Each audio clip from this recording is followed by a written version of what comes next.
So, did you grow up in the Northeast? Yeah. Grew up in Newcastle, and studied at Newcastle College. I did like sort of art and design sort of Hmm. foundation course, where you try a bit of everything, and you then sort of specialize in something. I specialized in photography and paint. I did painting for a bit, but then I realized everyone was like miles better. You can make a mistake, and it's not the end of the world. Yeah.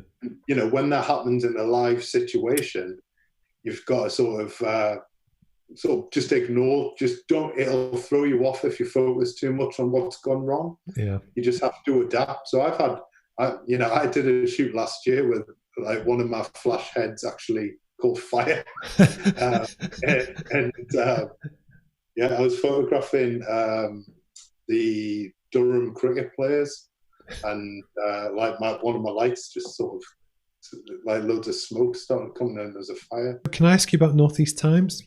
Yeah, sure. Yeah. So, as an outsider, but someone that can appreciate good graphic design, font choice, layout, white space, photography, editorial, etc., how consciously do you bring together the different elements of creative to create the magazine? One of the advantages of it is, I suppose, that Pete, who designs the magazine and is also managing director of Northeast Times, we've worked together for many years. Mm-hmm. So I think there's a sort of like a shorthand between me and him as to how he'll use my pictures, and I suppose he sort of sets the design in a way to make the most of those pictures. When we relaunched in 2015, Mm-hmm. we sort of thought, well, regional business publications are traditionally pretty dry and boring. That's, for a number of reasons. It's, Yeah. whether it's a subject matter or, the use of design and photography isn't very free. There's a sort of an idea that you jump to if you think business photography is sort of guy in grey suit. Out the front of a building, hiding in a bush, holding the product. Yeah. Yeah. And yeah, I really hate all that stuff, and always have.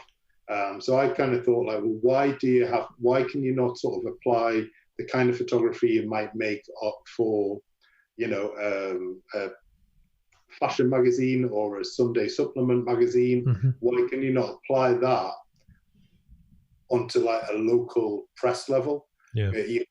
Just because it's regional doesn't mean it has to sort of, look regional. No, I'm with you. It can have that sort of national, international sort of look and feel to it, which sort of elevates all these stories.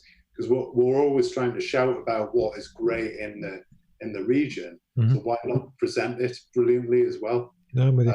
Because I must have, with so your office is actually, I used to live next door at the cricket club in Gosforth, in one of the flats that overlooks the pitch. So I've been to your office, but what I love is it's the attention to detail. And before the kind of we came on air, we were talking about different things, but it's almost like your paper choice and the layout. It's all very nicely done, to the point where in a former job when we first met, I actually copied almost everything about the Northeast Times for the annual report, the paper size, the font. Yeah. But it was I appreciate that it's so well put together. And then the one thing which I will comment on is that the sign for me of a good photographer is someone that has a distinctive style. And, if you pick up any Northeast Times or the digital equivalent, you can tell where the photo's from, and it follows through all the different editions. Well, I think it's, when you can have a really brilliant product, but if your brand and the way in which you present that is substandard, your product's always going to remain on that level. Mm-hmm. Vice versa, you can have quite a good product, but amazing branding and the way you present it is like exceeds the quality of the product. Mm-hmm. That can lift that into something it's perhaps not. It punches above its weight, really. And, you see that with firms where it's, even professional service firms where, there's not a physical product, but it's about, the experience, the customer experience and things like that. And it's vital in my eyes because, well, like you say, I'm biased to it. But it's vital that, you present yourself as an individual, as if you're in business, or a brand, in the very best way you can do. Photography plays a huge part in that. Because one of the things I think almost to do with brand that a lot of companies get wrong is that they might invest in they might get photos done, but then actually the consistency of their content, their tone of voice, how they talk about themselves, how they talk about clients. And it's one of those things that actually you have to get 6 or 7 things right to make the whole thing kind of fly. But I'd say photography is probably the most important thing of it. But actually from a business point of view, I don't know if you actually do this, but the team that you have around Northeast Times, obviously you've got a lot of talented people. I think you could quite easily do branding projects for companies because obviously you have the links with all of the people in the region, and you do a shit hot job at it because actually you know exactly what you're doing, layout, font, photography, as a one piece. Well, that is something that we've done for various clients who've come and wanted help with that. And I think probably off the back of what Northeast Times, the look and feel of Northeast Times, people have come with that sort of problem that we've been able to help them with. Because that's the one thing that, especially with creative stuff, that you can't fake consistency again and again and again and again.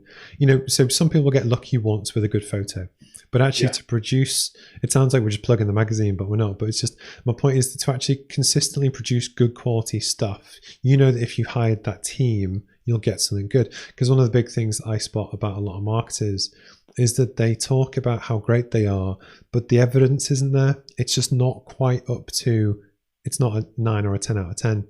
If you were to give advice to your younger self, and it can be any age, background, school, career, whatever, what would it be? Well, I think, with photography or with any creative sort of process or creative sort of career, it's quite easy to sort of fall into, you have your peaks and your troughs with it, where you can get quite down about what you're trying to do, and you sort of just feel like nothing's coming off. So, I mean, what I've found that works for me is just sort of trying to remember why it is that I started doing it in the first place, and sort of looking back on, I didn't start taking pictures because I thought I was gonna, make a career out of it. I started doing it because I really loved doing it.